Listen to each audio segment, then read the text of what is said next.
चलो good morning student. अभी आज आप धोरण 11 एकाउंटनी अंदर आपको पार्ट 2 में आपको पहलू चैप्टर जे आपको चालू है एनी अंदर आज आप स्वाध्यायनी अंदर बीजो दाखलो लेशो। टेक्स्ट बुकनी अंदर स्वाध्यायनी अंदर बीजो दाखलो है એ આપણે લેવામાં આવશે। આજે બીજો દાખલો છે એ ટેક્સ્ટ બુકમાં ક્રમ મુજબ 5મો દાખલો, સ્વાધ્યાયમાં 5મો દાખલો શ્રી ઈશ્વરલાલની ભૂલ સુધારણા નોંધ। તમને મિત્રો રકમની અંદર આમનોંધ આપેલી છે। આ આમનોંધ કરવાની અંદર આ વ્યક્તિએ ભૂલ કરેલી છે તો તમારે એ ભૂલને સુધારીને ફરીથી આમનોંધ કરવાની છે। પહેલો પ્રશ્ન એ છે કે આપણને ખ્યાલ કેમ આવ્યો કે આ આમનોંધમાં ભૂલ થયેલી છે? તો તમને જે આમનોંધ આપી છે રકમમાં જુઓ, એ આમનોંધની નીચે એની બાબત જે લખેલી છે, તો બાબત જે તમારે વાંચીને નક્કી કરવું પડે કે આ આમનોંધમાં ભૂલ શું છે। પહેલો વ્યવહાર જુઓ, ઈશ્વરલાલની આમનોંધ આ લોકોએ કરી છે કિસાન ખાતે ઉધાર તે રોકડ ખાતે જમા। બાબત જેમાં લખ્યું છે કે 7000 કિસાનને ચાલુ માસનો પગાર ચૂકવ્યો। હવે મિત્રો ખાસ ધ્યાન આપજો કે તમે પગાર ચૂકવો છો, જ્યારે પગાર તમે ચૂકવો તો એ આપણે ધંધા માટે ખર્ચ બને। પગાર એ આપણા ધંધા માટે શું બને છે? ખર્ચ। ઉપજ ખર્ચ ખાતાના નિયમ મુજબ કોઈ પણ ખર્ચ હોય તો એને આપણે હંમેશા ઉધાર કરવો પડે। તો કોઈ પણ ખર્ચ કે નુકસાન હોય તો ઉધાર જમાના નિયમ મુજબ એ ઉધાર થાય। ક્લિયર? હવે તમે આમનોંધ શું કરી છે કે કિસાન ખાતે ઉધાર તે રોકડ ખાતે જમા। તો હવે તમારે આ ભૂલને સુધારવી પડે। ભૂલ સુધારીને લખવું પડે કે ભાઈ પગાર એ આપણો ખર્ચ છે, તો એની પહેલી નોંધ 1 નંબર પગાર ખાતે ઉધાર, રકમ જે છે 7000 તે। હવે ક્યારેય રોકડ વ્યવહાર હોય, યાદ રાખજો મિત્રો, રોકડ વ્યવહારની અંદર ક્યારેય વ્યક્તિનું નામ ન આવે। તમે અહીંયા કિશનના ખાતે આ રકમને ઉધાર કરી છે, ક્લિયર? તો તમે જે કિશન ખાતે ઉધાર કરી છે એ ખોટી કરી છે। શું કામ એ ખોટી કરી છે? રોકડ વ્યવહારમાં ક્યારેય વ્યક્તિનું નામ આવતું નથી। તો તમે કિશન ખાતે રકમ ખોટી કરી, ઉધાર બાજુ ખોટી રકમ લખાણી, માટે આપણે અહીં શું કર્યું તે કિસાન ખાતે જમા 7000। બરાબર ધ્યાન આપજો। પહેલી આમનોંધમાં તમે એક તો પગાર ખાતે રકમ ઉધારવી જોઈએ, તમે નથી ઉધારી એટલે મેં લખ્યું પગાર ખાતે ઉધાર। પોઈન્ટ નંબર 2, જ્યારે તમે પૈસા ચૂકવો એટલે રોકડ વ્યવહારમાં ક્યારેય વ્યક્તિનું નામ ન આવે।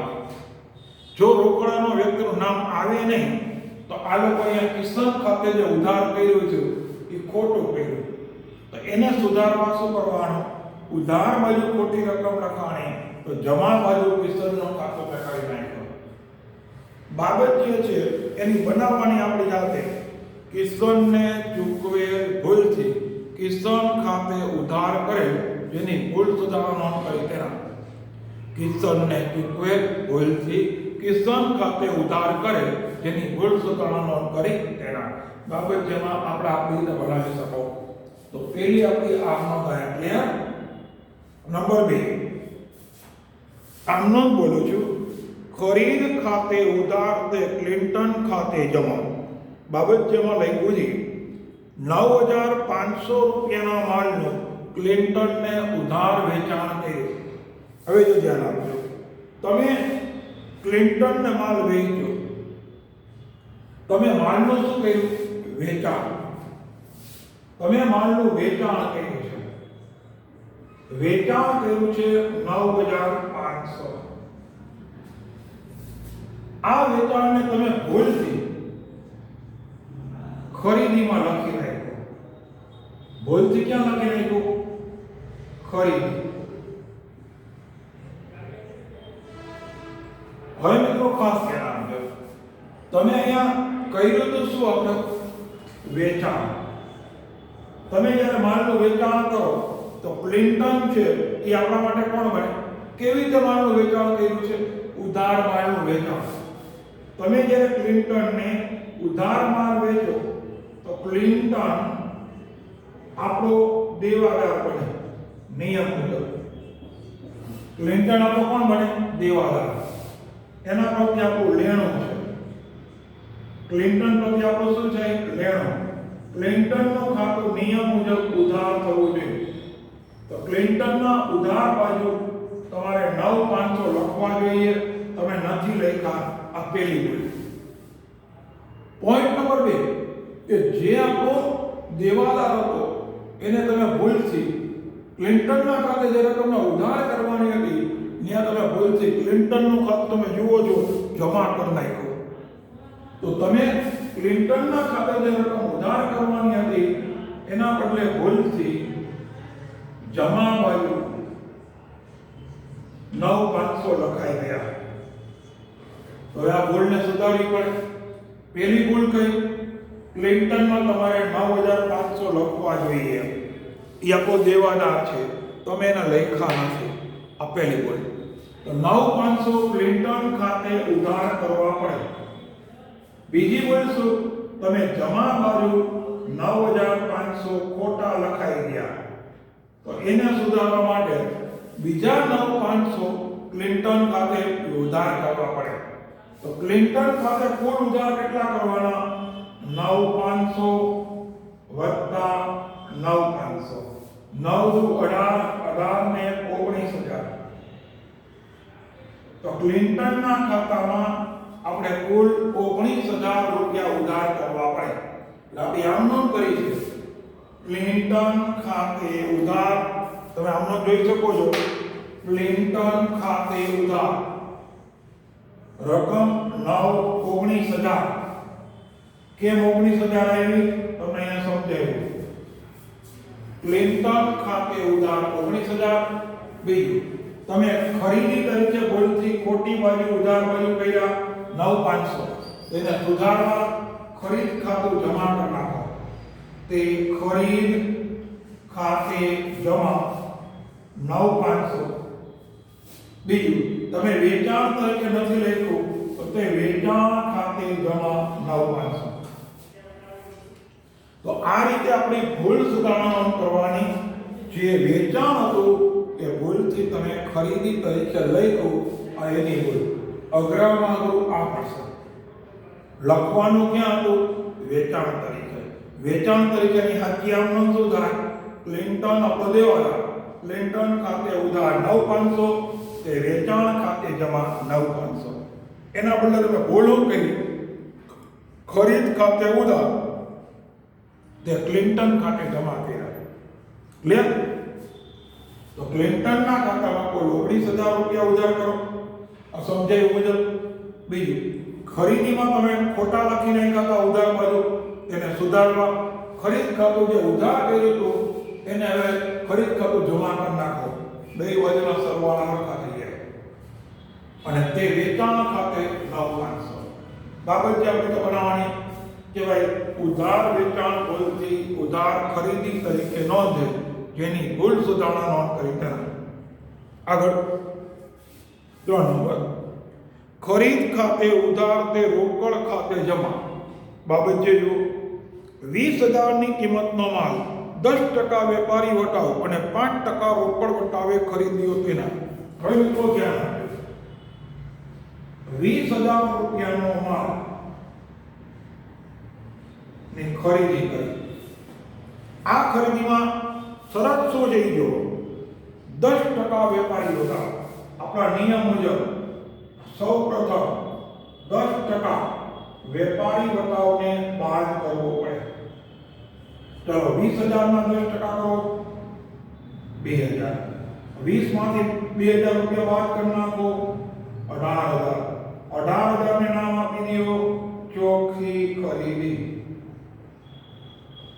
શું બોલું સમજાઈ ગયું 18000 રૂપિયા નામ આપી દો ચોખ્ખી ખરીદી ઓકે બરાબર ક્લિયર હવે આપણે આગળ વાંચવામાં જો તમને કીધું છે 5% રોકડ વટાવ તો જ આવે કે જો વ્યવહાર રોકડ હોય તો આ વ્યવહાર 100% રોકડ જ છે તો અહીંયા રોકડ વટાવ 5% રોકડ વટાવ ખરીદી હોય એટલે 100% વટાવ મળે માલ સામાનની ખરીદી હોય ને એટલે 100% મિત્રો વટાવ મળે ચલો 18000 રૂપિયાના 5% 18000 ના 5% 900 રૂપિયા 18000 માંથી 900 રૂપિયા બાદ 17100 રૂપિયા રોકડ મળે બરાબર ધ્યાન આપજો આખી કાઉન્ટિંગ મેં કરી દીધું કુલ માલ કેટલાનો ખરીદ્યો 20000 નો એમાં 10% શું હતું વેપારી વટાવ 20000 માંથી 10% 2000 20000 માંથી 2000 કાઢી નાખ્યા તો હવે કેટલા વધ્યા 18000 રૂપિયા શું આવ્યું ચોખ્ખી ખરીદી 18000 રૂપિયા ચોખ્ખી ખરીદી હવે પછી શરત છે 5% રોકડ વટાવ ખરીદી છે તો વટાવ 100% મળે વેચાણ છે તો વટાવ આપવો પડે 18000 ના 5% 900 18000 માંથી 900 રૂપિયા કાઢી નાખો 17100 રૂપિયા તમે ખરીદી છે રોકડા ચૂકવ્યા ખરીદી કરો એટલે પૈસા ચૂકવવા પડે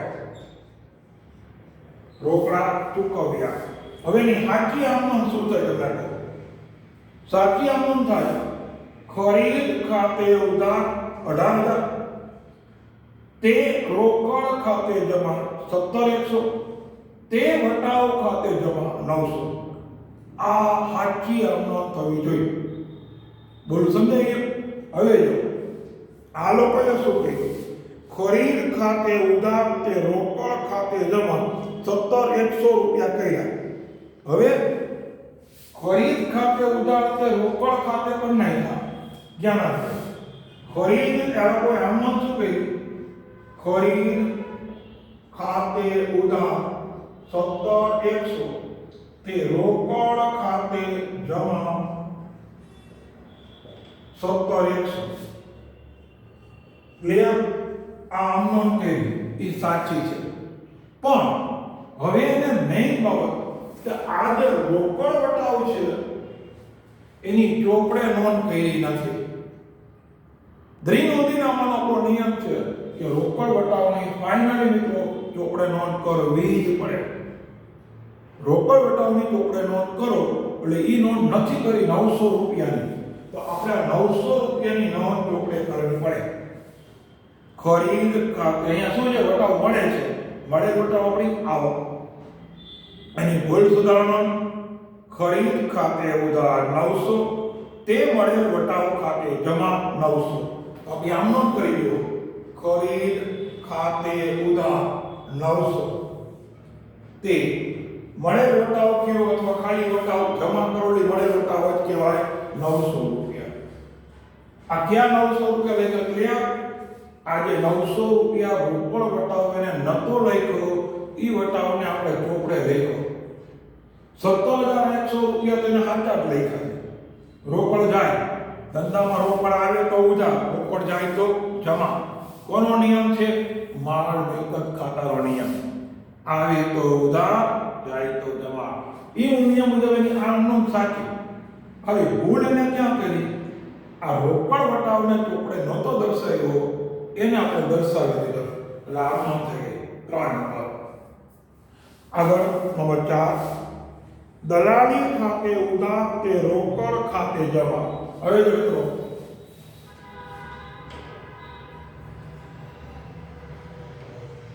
અહીંયા દરેક બાબતોની સમજૂતી મતલબ તમને કરાવું છું જેથી તમને ખ્યાલ આવે સમજી શકો અને તમે જ્યારે વિડિયો જુઓ ત્યારે આ સમજૂતી તમારે લખવી જોઈએ શું કામે લખવી જોઈએ તમને ખબર પડે કે આ રકમ કેમ આવી ઓકે, એટલે બરાબર ધ્યાન આપજો. હવે આપણે આ નોંધ કરીએ કે તમે બાબત જે વાંચવાની 16,000 ધંધા માટે મશીનરી ખરીદતા દલાલીના ચૂકવ્યા તેના. હવે તમે શું ખરીદ્યું? મશીનરી. મશીનરી ખરીદો અને મશીનરીનો દલાલી ખર્ચ હોય તો એ તમે એને ભૂલથી દલાલી ખાતે ઉધાર 16,000 રૂપિયા, તો આજે 16,000 રૂપિયા તમે દલાલી ખાતે ઉધાર કર્યા એ ખોટા કરી નાખ્યા. શું કામ? તમે જે મિલકત ખરીદવા માટે ખર્ચ કરો ને એ મિલકત ખાતે રકમ ઉધાર થવી જોઈએ. તમે ભૂલમાં કોના ખાતે ઉધાર કરી નાખ્યા? દલાલી ખાતે. તમે એમ કે મિલકત ખરીદવામાં દલાલીનો ખર્ચ થયો ને ભાઈ, એ વાત સાચી, પણ જો કોઈ મિલકત માટે તમે ખર્ચ કરો તો એ જે તે મિલકત ખાતે આવવું જોઈએ. તમે નથી લેતો.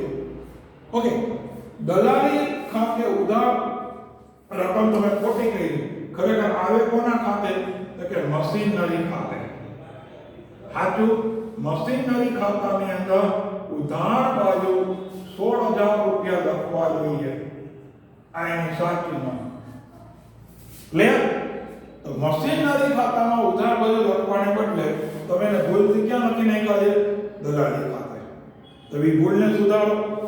ચાલો પહેલા તો જો મશીનરી ખાતે ઉધાર બાજુ નથી લખ્યા, એટલે મશીનરી ખાતે ઉધાર 16,000. બીજું, દલાલીમાં તમે ઉધાર બાજુ ખોટા લખ્યા તેને જમા કરી નાખો. એટલે આપણે આનું જોઈએ. નંબર 4, મશીનરી ખાતે ઉધાર 16,000.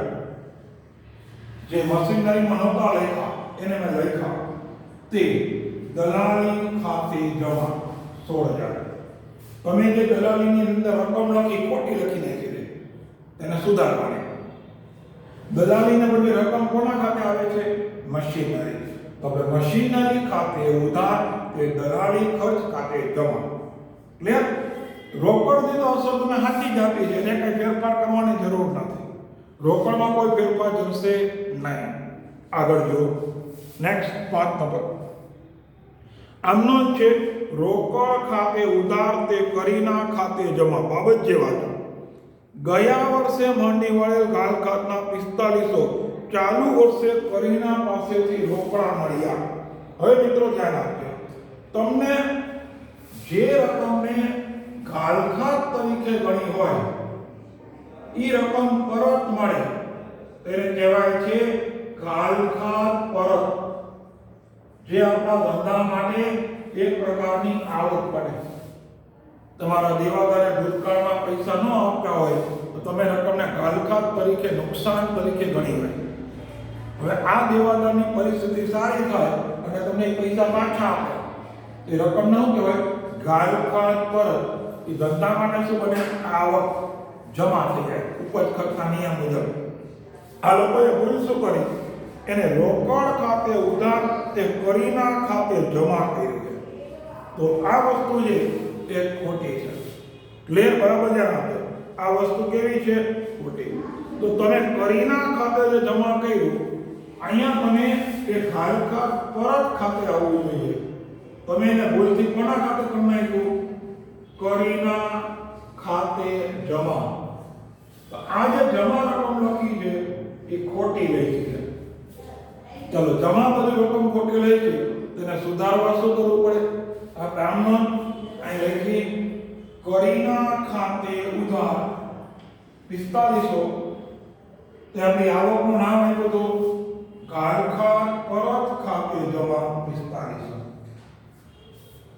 કરીના ખાતે ઉધાર તે ગાલખાત પરત ખાતે જમા 4500 રૂપિયા. બરાબર? ક્લિયર? જે રકમને તમે નુકસાન તરીકે ગણી હોય એ રકમ જ્યારે તમને પરત મળે તો એને ગાલખાત પરત ખાતે જમા કરવી પડે. તમે નહોતી કરી તો આપણે એને ગાલખાત પરત ખાતે જમા કર્યું. બીજું, તમે એ રકમને ભૂલથી કોના ખાતે જમા કરી નાખી? કરીના ખાતે. તો કરીના ખાતાની અંદર જમા બાજુ તમે ખોટી રકમ લખી હતી, તેને સુધારવા શું કરવું પડે? જમાનો વિરોધી ઉધાર. તો ઉધાર બાજુમાં લખી નાખ્યા. છઠ્ઠી આવનો 44 ખાતે ઉધાર તે રોકડ ખાતે જમા 6,900 બાબત જુઓ. રોકડ ખરીદીના 6,044 ને ચૂકવ્યા. હવે મિત્રો આમાં તો બહુ સિમ્પલ છે. તમે 44 ખાતે ઉધાર કર્યા છે 6,900. આ 6,900 ખોટા કર્યા. તમે એમ કહો ભાઈ કાં ખોટા કર્યા? હું બોલું, જ્યારે તમે રોકડેથી માલ ખરીદો કે રોકડેથી માલ વેચો તો એને ખરીદ ખાતે અથવા વેચાણ ખાતે આવે. તમે ભૂલમાં કોના ખાતે ઉધાર કરી નાખ્યા? 44 ખાતે. તો 44 ને તમે જે ઉધાર બધું ખોટી લખી રોકડ ધંધામાંથી જાય હાથું, તો 44 નું ખાતું તમે ઉધાર બધું ખોટું લખ્યું, તો એને સુધારવા હવે આપણે 44 નું ખાતું જમા કરી નાખવું પડે. એની સાચી નોંધ શું થઈ જશે? અહીંયા હતી શું? આપણી ધંધાની ખરીદી. તો તમે ખરીદીની અંદર રકમ લખવી જોઈએ, ખરીદીમાં ઉધાર બધું કરવા જોઈએ. આ સાચી નોંધ. તો ખરીદીમાં ઉધાર બધું તમે નથી કર્યા તો આપણે આમ કરી ખરીદ ખાતે ઉધાર 6,900 તે 44 ખાતે જમા 6,900. 44 ના ખાતામાં તમે જે ઉધાર બધું લખ્યા હતા મિત્રો એ ખોટા લખ્યા હતા. એને સુધારવા આપણે શું કરવું પડે? 44 ના ખાતામાં ઉધાર બધી રકમ ખોટી થઈ ગઈ, તેને સુધારવા જમા કરો. પોઈન્ટ નંબર 2, હતી શું? આપણે ખરીદી. ખરીદી તરીકે તમારે લખવા જોઈએ. તમે નતો લખ્યા એટલે એની આમ નામ કરી ખરીદ ખાતે ઉધાર તે 44 ખાતે જમા. તો મિત્રો અહીંયા આપણે આ 6 વ્યવહારો પૂરા કર્યા. બરાબર છે? અહીં સમજૂતી સાથે મેં આવ્યું. હજુ આપણે એમાં 4 વ્યવહારો બાકી છે. એ આપણે નવા વિડીયોમાં તમને બનાવી અને આપું છું એટલે દાખલો એ કમ્પ્લીટ થાય. બરાબર? જો આમાં એક કરો આમ નામ કરો તો સમજૂતીની મારી પાસે જગ્યા ન રહે. બીજું, તમે આ દાખલા રીતે કંઈ ન હોય તમે વ્યવસ્થિત જોઈ શકો માટે મેં 4 વ્યવહારો બાકી રાખ્યા છે. એટલે 2 ભાગ પડ્યા વિડીયોના. ઓકે, ચાલો અસ્તુ, જય